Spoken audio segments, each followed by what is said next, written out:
Welcome back to the Immortal Life of Henrietta Lacks book reading, and we are up to chapter 4, The Birth of HeLa, 1951. Guy's 21-year-old assistant, Mary Kubisik, Guy's 21-year-old assistant, Mary Kubik, sat eating a tuna salad sandwich at a long stone culture bench that doubled as a break table. She and Margaret and the other women in Guy's lab spent countless hours there, all in nearly identical cat eye glasses with fat dark frames and thick lenses, their hair pulled back in tight buns. At first glance, the room could have been an industrial kitchen.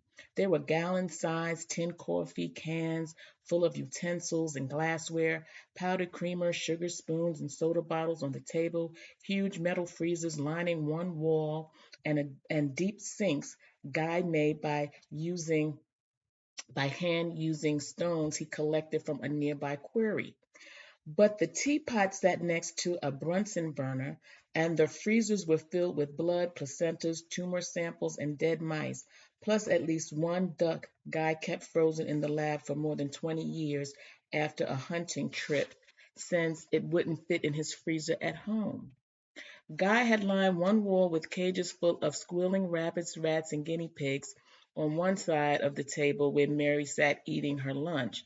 He built shelves holding cages full of mice, their bodies filled with tumors. Mary always stared at them while she ate, just as she was doing when Guy walked into the lab carrying the pieces of Henrietta's cervix. "I'm putting a new sample in your cubicle," he told her. Mary pretended not to notice. Not again, she thought, and kept eating her sandwich. I can't wait till I'm done. Mary knew she shouldn't wait. Every moment those cells sat in the dish made it more likely they'd die.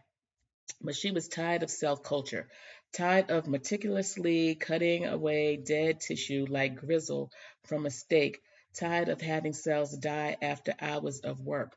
Why bother, she thought.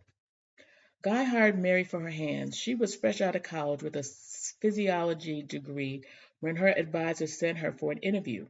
Guy asked Mary to pick up a pen from the table and write a few sentences. "Now pick up that knife," he said. "Cut this piece of paper. Twirl this pipette." Mary didn't realize until months later that he'd been studying her hands, checking their dexterity and strength to see how they stand up to hours of delicate cutting, scraping, tweezing, and pipetting. By the time Henrietta walked into Hopkins, Mary was handling most of the tissue samples that came through the door. And so far, all samples from Telinde's patients had died. At that point, there were many obstacles to growing cells successfully. For starters, no one knew exactly what nutrients they needed to survive or how to best supply them. Many researchers, including the guys, have been trying for years to develop the perfect culture medium, the liquid used for feeding cells. The receipts for Guy's culture medium evolved constantly as George and Margaret added and removed ingredients, searching for the perfect balance. But they all sounded like witch's brews: the plasma of chickens, puree of calf fetuses, special salts and blood from human and biblical cords. George had rigged a bell and cable from the window of his lab across a courtyard to the Hopkins maternity ward, so nurses could ring any time a baby was born, and Margaret or Mary would run over and collect umbilical cord blood. The other ingredients weren't so easy to come by. George visited local slaughterhouses at least once a week to collect cow fetuses and chicken blood. He'd drive there in his rusted out old Chevy, its left fender flapping against the pavement, shooting sparks. Well before dawn, in a rundown wooden building with a sawdust floor and wide gaps in the walls, Guy would grab a screaming chicken by the legs, yank it upside down from its cage, and wrestle it to its back on a butcher block. He'd hold its feet in one hand and pin its neck motionless to the wood with his elbow. With his free hand, he squirt the bird's chest with alcohol and plunge a syringe needle into the chicken's heart to draw blood. Then he'd stand the bird upright, saying, "Sorry, old fella," and put it back in its cage. Every once in a while, when a chicken dropped dead from the stress, George took it home so Margaret could fry it for dinner. Like many procedures in their lab, the guide chicken bleeding technique was Margaret's creation. She worked out the method step by step, taught it to George, and wrote detailed instructions for the many other researchers who wanted to learn it. Finding the perfect medium was an ongoing experiment, but the biggest problem facing cell culture was contamination. Bacteria and a host of other microorganisms could find their way into cultures from people's unwashed hands, their breath and dust particles floating through the air and destroy them. But Margaret had been trained as a surgical nurse, which meant sterility was her specialty. It was key to preventing deadly infections in patients in the operating room. Many would later say that Margaret's surgical training was the only reason Guy's lab was able to grow cells at all. Most culturalists, like George, were biologists. They knew nothing about preventing contamination. Margaret taught George everything he knew about keeping culture sterile, and she did the same with every technician, grad student, and scientist who came to work or study in the lab. She'd hired a local woman named Minnie whose sole job was washing the laboratory glassware using the only product Margaret would allow, Gold Dust Twin Soap. Margaret was so serious about that soap, when she heard a rumor that the company might go out of business, she brought an entire box car full of it. Margaret patrolled the lab, arms crossed, leaned over Minnie's shoulder as she worked, towering nearly a foot above her. If Margaret ever smiled, no one could have seen it through her ever present surgical mask. She inspected all the glassware for spots or smudges, and when she found them, which was often, she'd scream, "Minnie!" so loud that Mary cringed. Mary followed Margaret's sterilizing rules meticulously to avoid her wrath. After finishing her lunch and before touching Henrietta's sample, Mary covered herself with a clean white gown, surgical cap, and mask, and then walked into her cubicle, one of four airtight rooms George had built by hand in the center of the lab. The cubicles were small, only 5 feet in any direction, with doors that sealed like a freezer's to prevent contaminated air from getting inside. Mary turned on the sterilizing system and watched from outside as her cubicle filled with hot steam to kill anything that might damage the cells. When the steam cleared, she stepped inside and sealed the door behind her, then hosed the cubicle cement floor with water and scoured her workbench with alcohol. The air inside was filtered and piped in through a vent on the ceiling. Once she'd sterilized the cubicle, she lit a Bunsen burner and used its flame to sterilize test tubes and a used scalpel blade since Guy Lab couldn't afford new ones for each sample. Only then did she pick up the pieces of Henrietta's cervix, forceps in one hand, scalpel in the other, and carefully slice them into 1 millimeter squares. She sucked each square into a pipette and dropped them one at a time into chicken blood clots she placed at the bottom of dozens of test tubes. She covered each clot with several drops of cultured medium, plugged the tubes with rubber stoppers, and labeled each one as she labeled most cultures. They grew, using the first two letters of the patient's first name and last names.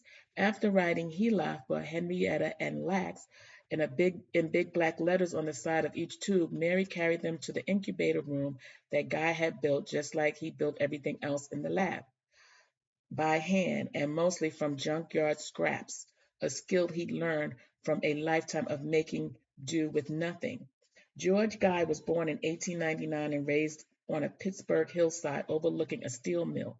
Soot from the smokestacks made his parents' small white house look like it had been permanently charred by fire and left the afternoon sky dark. His mother worked the garden and fed her family from nothing but food she'd raised. As a child, George dug a small coal mine in the hill behind his parents' house. He'd crawl through the damp tunnel each morning with a pick, filling buckets for his family and neighbors so they could keep their houses warm and stoves burning. Guy paid his way through a biology degree at the University of Pittsburgh by working as a carpenter and mason. and he could make nearly anything for cheap or free. During his second year in medical school, he rigged a microscope with a time-lapse motion feature camera to capture live cells on film. It was a Frankensteinish mishmash of microscope parts, glass, and 16 millimeter camera equipment from who knows where, plus metal scraps and old motors from Shapiro's junkyard. He built it in a hole he blasted in the foundation of Hopkins, right below the morgue, its base entirely underground and surrounded by a thick wall of cork to keep it from jiggling when streetcars passed. At night, a Lithuanian lab assistant slept next to the camera on a cot, listening to its constant tick, making sure it stayed stable through the night, waking every hour to refocus it. With that camera, Guy and his mentor, Warren Lewis, filmed the growth of cells, a process so slow, like the growth of a flower, the naked eye couldn't see it. They played the film at high speed so they could watch cell division on the screen in one smooth motion, like a story unfolding in a flip book. It took Guy 8 years to get through medical school because he kept dropping out to work construction and save for another year's tuition. After he graduated, he and Margaret built their first lab in a janitor's quarters at Hopkins. They spent weeks wiring, painting, plumbing, building counters and cabinets, paying for much of it with their own money. Margaret was cautious and stable, the backbone of the lab. George was an enormous, mischievous, grown-up kid. At work, he was dapper, but at home he lived in flannels, khakis, and suspenders. He moved boulders around his yard on weekends, ate 12 ears of corn in one sitting, and kept barrels full of oysters in his garage so he could chuck and eat them any time he wanted.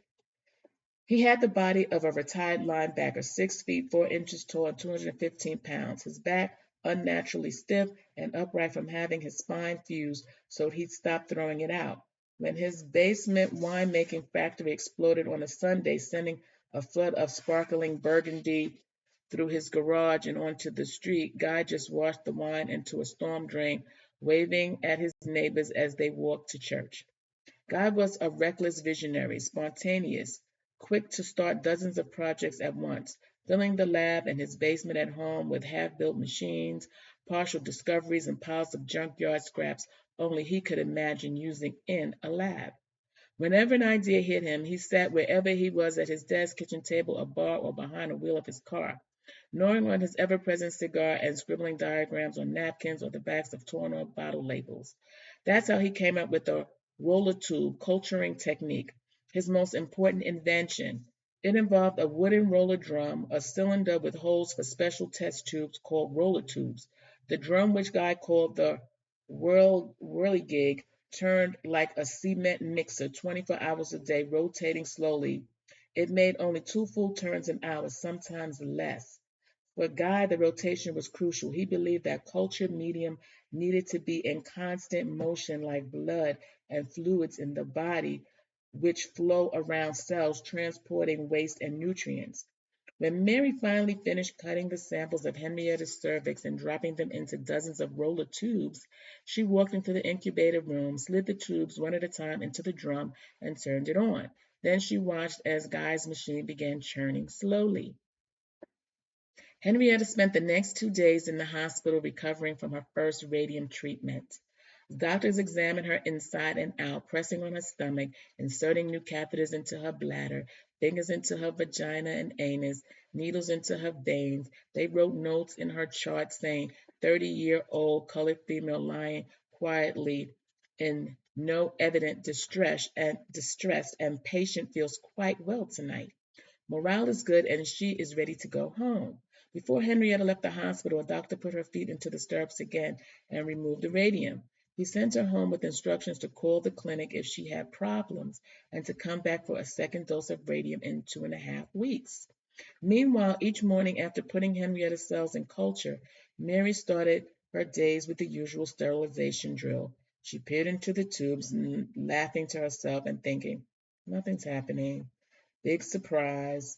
Then 2 days after Henrietta went home from the hospital, Mary saw what looked like little rings of fried egg white around the clots at the bottom of each tube. The cells were growing, but Mary didn't think much of it. Other cells had survived for a while in the lab. But Henrietta's cells weren't merely surviving, they were growing with mythological intensity. By the next morning, they doubled. Mary divided the contents of each tube into two, giving them room to grow.